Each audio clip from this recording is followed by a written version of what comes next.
করণীয়, এই দুটি বিষয় সম্পর্কে আমরা ইনশাআল্লাহ আজকে আলোচনা করার চেষ্টা করব। ওয়া মা তাওফীকি ইল্লা বিল্লাহ। মুহতারাম হাজিরিন, আমরা সকলে অবগত রয়েছি ইসলামের এক ঐতিহাসিক একটি সন্ধি, একটা চুক্তি সংগঠিত হয়েছিল, যেটা হুদায়বিয়ার সন্ধি নামে পরিচিত।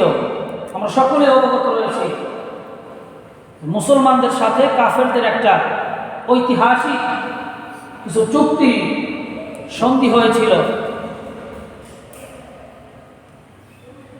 এই যে হুদায়বিয়ার সন্ধি হয়েছিল, এই হুদায়বিয়ার সন্ধিও হয়েছিল এই জিলকদ মাসে, বলে সুবহানাল্লাহি ওয়া বিহামদিহি। এরপরে আমার নবী, আপনার নবী, গোটা কুল কায়নাতের নবী হযরত মুহাম্মদুর রাসূলুল্লাহ সাল্লাল্লাহু আলাইহি ওয়াসাল্লাম, তিনি তার জীবনে যতগুলো উমরা করেছেন সবগুলো উমরা এই জিলকদ মাসে তিনি পালন করেছেন, বলে সুবহানাল্লাহি ওয়া বিহামদিহি। হযরত আয়েশা রাদিয়াল্লাহু তাআলা আনহা থেকে বর্ণিত, عن عائشة رضي الله تعالى عنها أنها قالت لم يعتمر رسول الله صلى الله عليه وسلم عمرة إلا في ذي القعدة। আম্মা জান হযরত আয়েশা রাদিয়াল্লাহু তাআলা আনহা বর্ণনা করেন, আল্লাহ রাসূল সাল্লাল্লাহু আলাইহি ওয়াসাল্লাম তার জীবদ্দশায় মোট 4 বার উমরা করেছেন এবং 4 বারের উমরা তিনি জিলকদ মাসে করেছেন, বলে সুবহানাল্লাহ। অন্য হাদিসে আল্লাহ রাসূল সাল্লাল্লাহু আলাইহি ওয়াসাল্লামের প্রিয় সাহাবী হযরত আনাস ইবনে মালিক রাদিয়াল্লাহু তাআলা আনহু থেকে বর্ণিত হাদিস, তিনি বলেন, আনাস ইবনে মালিক রাদিয়াল্লাহু তাআলা আনহু আন্নাহু قال أن رسول الله صلى الله عليه وسلم اعتمر 4 عمر كلهن في ذي القعدة। আনাস ইবনে মালিক বলেন, আল্লাহ রাসূল সাল্লাল্লাহু আলাইহি ওয়াসাল্লাম তার জীবনে 4 বার উমরা করেছেন এবং প্রত্যেকটা উমরা তিনি এই পবিত্র জিলকদ মাসে পালন করেছেন, বলে সুবহানাল্লাহ। 1 নম্বর, উমরাতাম মিনাল হুদায়বিয়া ফি যিল ক্বাদা। হুদায়বিয়ার সন্ধির সময় আল্লাহ রাসূল সাল্লাল্লাহু আলাইহি ওয়াসাল্লাম একটা উমরা পালন করেছেন। হুদায়বিয়ার এই যে সন্ধি, এটা কেন হলো? এই যে আল্লাহ রাসূল সাল্লাল্লাহু আলাইহি ওয়াসাল্লাম একবার স্বপ্নযোগে আল্লাহ রাসূল সাল্লাল্লাহু আলাইহি ওয়াসাল্লাম স্বপ্ন দেখলেন যে তিনি একদল সাহাবীদেরকে নিয়ে নিরাপদে মক্কায় গিয়ে তিনি উমরা পালন করেছেন। আমাদের স্বপ্ন মিথ্যা হতে পারে, কিন্তু আল্লাহর রাসূল, আল্লাহর পয়গম্বর যারা, তাদের স্বপ্নটাও ওহী হয়ে থাকে, এটা সত্য হয়ে থাকে। আল্লাহ পাক রব্বুল আলামিন তার প্রিয় হাবিবকে এই স্বপ্ন দেখালেন যে তিনি তার সাহাবীদেরকে নিয়ে নিরাপদে মক্কা নগরীতে গিয়ে তিনি উমরা পালন করছেন। এই স্বপ্ন দেখার পরে যখন সাহাবীদের নিকটে এই কথা ব্যক্ত করলেন, তখন সাহাবীদের মাঝে কাবার প্রেম নতুনভাবে জাগ্রত হল। সাহাবীরা তো দূরের কথা, ন্যূনতম ঈমান যার মধ্যে আছে, এই যে হজের মাস চলতেছে, জিলকদ মাস, এটা হজের 2তম মাস, লক্ষ লক্ষ হাজী সাহেব হজের উদ্দেশ্যে তারা বাইতুল্লাহ শরীফ যাচ্ছেন। ন্যূনতম ঈমান যার মধ্যে আছে, এই হজের কথা শুনলেই পৃথিবীর সর্বপ্রথম ইবাদতের জন্য নির্মিত ঘর পবিত্র বাইতুল্লাহর দৃশ্য আমাদের সকলের হৃদয়ে ভেসে ওঠে। এমন কোনো মুমিন মুসলমান নাই যার মনে আকাঙ্ক্ষা জাগে না যে আল্লাহ রাব্বুল আলামিনের সেই পবিত্রতম ঘর, পবিত্রতম স্থান বাইতুল্লাহকে সচক্ষ দেখি, একটু বাইতুল্লাহকে জিয়ারত করি। এই স্বপ্ন, এই চিন্তা, এই আকাঙ্ক্ষা জাগে না এমন কোনো মুসলিম মুমিন পাওয়া যাবে না। তো সাহাবা কেরাম যারা হিজরত করে নিজের মাতৃভূমি ত্যাগ করে, মাতৃভূমির মায়া ত্যাগ করে শুধুমাত্র দ্বীনের খাতিরে, ইসলামের খাতিরে হিজরত করে তারা মক্কা থেকে মদিনায় চলে গিয়েছেন। যখন আল্লাহ রসুল সাল্লাল্লাহু আলাইহি ওয়াসাল্লাম এই স্বপ্ন দেখলেন, সাহাবা কেরাম তো জানেন আল্লাহ রসুলের স্বপ্ন সত্য, তো তাদের মাঝে নতুন করে আবার কাবার প্রেম জেগে উঠল, হজ করার, কাবা জিয়ারত করার আকাঙ্ক্ষা তাদের মনে জাগ্রত করে।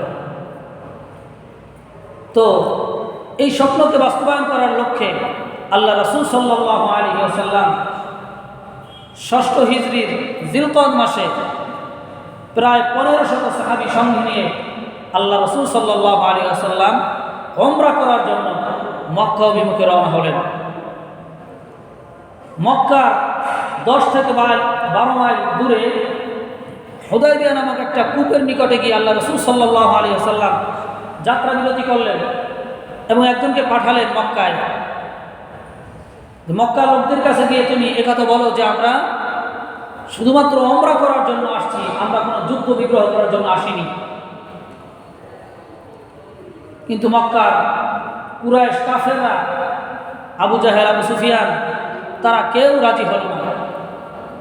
এমনকি তারা ওসমান রাদিয়াল্লাহু তাআলা আনহুকে 3 দিন পর্যন্ত তারা বন্দী করে রেখেছিল এবং তারা মুসলমানদের মাঝে এই আওয়াজ ছড়িয়ে দিয়েছিল যে ওসমান রাদিয়াল্লাহু তাআলা আনহুকে হত্যা করা হয়েছে, শহীদ করা হয়েছে।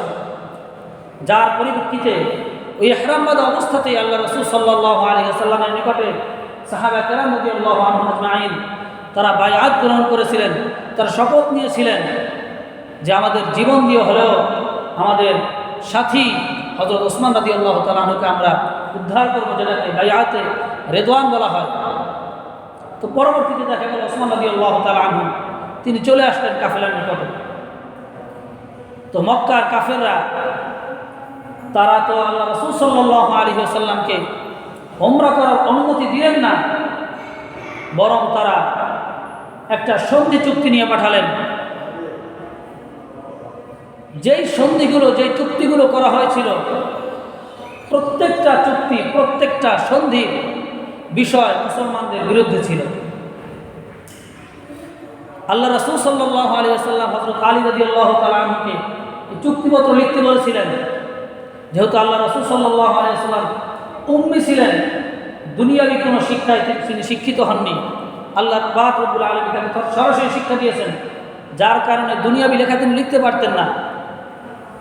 তো আল্লাহ রাসূল সাল্লাল্লাহু আলাইহি ওয়াসাল্লাম আলী রাদিয়াল্লাহু তাআলা আনহুকে আদেশ করেছিলেন লেখার জন্য। সর্বপ্রথম চুক্তি ছিল যে এবছর তোমরা উমরা করতে পারবে না, উমরা না করে তোমাদের চলে যেতে হবে। আগামী বছর এসে তোমরা উমরা করতে পারবে এবং 3 দিনের বেশি তোমরা মক্কায় অবস্থান করতে পারবে না। অথচ তৎকালীন যুগে কোনো অত্যাধুনিক যানবাহন ছিল না। যানবাহন বলতেই ছিল উট, ঘোড়া, এগুলো গাধা, খচ্চর, এর পিঠে সওয়ার হয়ে সেই শত শত মাইল দূর মদিনা থেকে তারা উমরা করার জন্য মক্কায় আসলো। এত কষ্ট করার পরে সর্বপ্রথম চুক্তি তারা করলো, এবছর তোমরা উমরা করতে পারবে না, তোমরা চলে যাও। সাহাবীদের মন ভেঙে গেল, কিন্তু তারা কিছু বললেন না, লিখলেন চুক্তি। এরপরে তারা আরেকটা চুক্তি করলো যে আগামী বছর যখন তোমরা আসবে তখন তোমাদের তরবারিগুলো থাকবে কোষবদ্ধ, যুদ্ধে ব্যবহৃত হয় এমন কোনো অস্ত্র তোমরা সাথে আনতে পারবে না। এরপরে আরেকটি শর্ত করলো তারা, এটা ছিল আরো জঘন্য, যে মক্কা থেকে কেউ যদি ইসলামের প্রতি, মুসলমানদের প্রতি আকৃষ্ট হয়ে কেউ যদি মদিনায় চলে যায় তাহলে তাকে ফেরত যেতে বাধ্য থাকবে। মক্কা থেকে কেউ যদি স্বেচ্ছায় চলে যায় মদিনায়, তাও মদিনাবাসীরা, মুসলমানরা তাদেরকে ফেরত যেতে বাধ্য থাকবে। পক্ষান্তরে মদিনা থেকে কেউ যদি মক্কায় আসে কোনো কারণে, আমরা তাদেরকে ফেরত দিব না। সাহাবা কেরাম তখন গরম হয়ে গেলেন, এটা কেমন কথা? তাদের থেকে কেউ আসলে তাদেরকে আমরা ফেরত দিব, এটা মানা যায়, কিন্তু আমাদের থেকে কেউ বলে তারা ফেরত দিবে না, এটা কেমন? আল্লাহ রাসূল সাল্লাল্লাহু আলাইহি ওয়াসাল্লাম সাহাবীদেরকে চুপ থাকতে বললেন, ধৈর্য ধরতে বললেন, কারণ আল্লাহ পাক রব্বুল আলামিন আল্লাহ রাসূল সাল্লাল্লাহু আলাইহি ওয়াসাল্লামকে ওহীর মাধ্যমে জানিয়ে দিয়েছিলেন যে আমি আপনাকে সুস্পষ্ট একটা মহা বিজয় দান করব, যেটাকে আল্লাহ পাক রব্বুল আলামিন কোরআন পাকে ইরশাদ করেন, ইন্না ফাতাহনা লাকা ফাতহাম মুবিনা, স্পষ্ট বিজয় আপনাকে আমি দান করব। তো সাহাবা কেরাম একটু মনক্ষুণ্ণ হলেন, কিন্তু তারপরেও তারা আল্লাহ রাসূলের নির্দেশের সামনে তারা তাদের মাথাকে নত করে দিলেন। সর্বশেষ স্বাক্ষরিত হলো, সেখানে আল্লাহ রাসূলের পক্ষ থেকে হযরত আলী রাদিয়াল্লাহু তাআলা আনহু তিনি লিখলেন, মিন মুহাম্মাদির রাসূলিল্লাহ সাল্লাল্লাহু আলাইহি ওয়াসাল্লাম, এই চুক্তিপত্র মুহাম্মাদুর রাসূলুল্লাহ সাল্লাল্লাহু আলাইহি ওয়াসাল্লামের পক্ষ থেকে। কাফেররা বলল, মুহাম্মদকে তো আমরা আল্লাহ রাসূল মানি না, মুহাম্মদকে যদি রাসূলই মানতাম তাহলে কোনো সন্ধির প্রয়োজন নাই, কোনো যুদ্ধ বিগ্রহ কিছুর প্রয়োজন নাই, তাকে তো রাসূল মানি না, আমরা রাসূল কাটতে হবে। আলী রাদিয়াল্লাহু তাআলা আনহু তিনি অস্বীকৃত জানালেন যে আপনার সব হুকুম মানতে পারি, আপনার জন্য আমার জীবনকে শতবার আমি দিয়ে দিতে পারি আল্লাহ রাসূল, কিন্তু আপনার নামের সামনে থেকে রাসূলুল্লাহ শব্দ, এই শব্দ কাটার ক্ষমতা আমি আলী নাই। আলী রাদিয়াল্লাহু তাআলা অস্বীকৃত জানালেন। আল্লাহ রাসূল বললেন, আমাকে দেখাই দেন। আল্লাহ রাসূল নিজে কেটে দিলেন, কাটা তো সহজ, টান দিয়ে কেটে দিচ্ছেন। এরপরে লিখতে বললেন মুহাম্মদ ইবনে আব্দুল্লাহ। তো বাহ্যিকভাবে দেখলে বোঝা যায় এই যে হুদায়বিয়ার সন্ধি সবগুলো মুসলমানদের বিপক্ষে। আরেকটা সন্ধির চুক্তি ছিল যে আগামী 10 বছর তোমাদের মাঝে আমাদের মাঝে কোনো যুদ্ধ বিগ্রহ হবে না। এই চুক্তিগুলো করার পরে বাহ্যিকভাবে দেখা গিয়েছিল মুসলমানদের বিপক্ষে। সাহাবা কেরাম মনক্ষুণ্ণ হলেন, এত দূর থেকে কষ্ট করে আসলেন উমরা করার জন্য, উমরা না করে তাদেরকে বিদায় দিতে হচ্ছে, তারা মনক্ষুণ্ণ। ওদিকে তারা আশাবাদী ছিলেন আল্লাহ পাক রব্বুল আলামিন সুস্পষ্ট বিজয় দান করবেন, স্বপ্নে দেখিয়েছেন উমরা করা। আল্লাহ পাক রব্বুল আলামিন নির্দিষ্টভাবে তো বলেন নাই যে তুমি এই বছরেই তুমি উমরা করবে, স্বপ্ন দেখিয়েছেন, একটু ধৈর্যের পরীক্ষা নিয়েছেন সাহাবীদের থেকে, তোমাদের ধৈর্য ধারণ করতে হবে। আল্লাহ এবং আল্লাহ রাসূলের হুকুম যখন তোমাদের সামনে আসে, তো তোমরা বিবেক বুদ্ধি লজিক না খুঁজে আল্লাহ আল্লাহ রাসূলের হুকুমের সামনে নিজেদের মাথাকে অবনত করে দিবে, হুকুমকে মাথা পেতে নিবে। এটাই হলো মুমিনের কাজ। আল্লাহ পাক রব্বুল আলামিন সাহাবীদেরকে পরীক্ষা করলেন। আল্লাহ পাক কোরআনে ইরশাদ করেন, উলাইকাল্লাযীনা ইমতাহানাল্লাহু কুলুবাহুম লিত্তাকওয়া। আল্লাহ পাক রব্বুল আলামিন সাহাবীদের অন্তরকে পরীক্ষা করেছিলেন তাকওয়ার জন্য, যে আল্লাহ আল্লাহর হুকুমের সামনে তারা নিজেদের বিবেক বুদ্ধিকে অগ্রাধিকার দেয় নাকি আল্লাহ এবং আল্লাহ রাসূলের হুকুমকে তারা অগ্রাধিকার দেয়।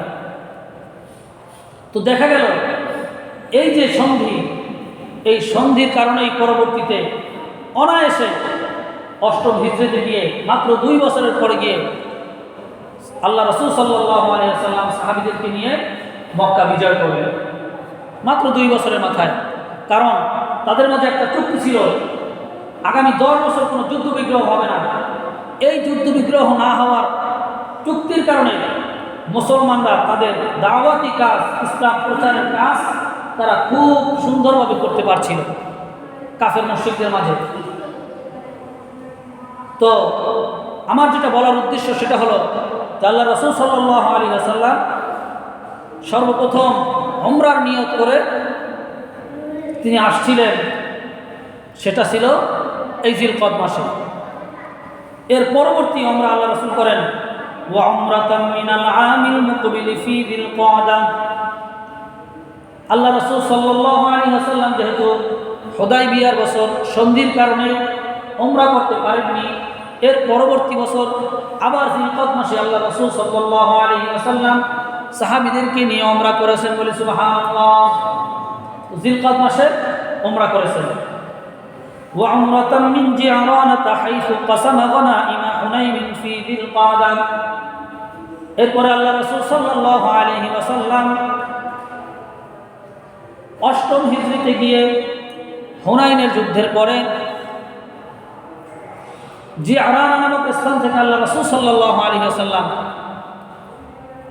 এই হুনাইনের যে যুদ্ধ সংঘটিত হয়েছে এ ব্যাপারেও কোরআনুল কারীমে এসেছে। মক্কা বিজয়ের কিছুদিন পরে তায়েফের মধ্যবর্তী একটি পাহাড়, হুনাইন পাহাড়, এখানে কাফেরদের সাথে মুসলমানদের একটা বিরাট যুদ্ধ হয়েছে। এই যুদ্ধে মুসলমানদের সংখ্যা ছিল 12,000।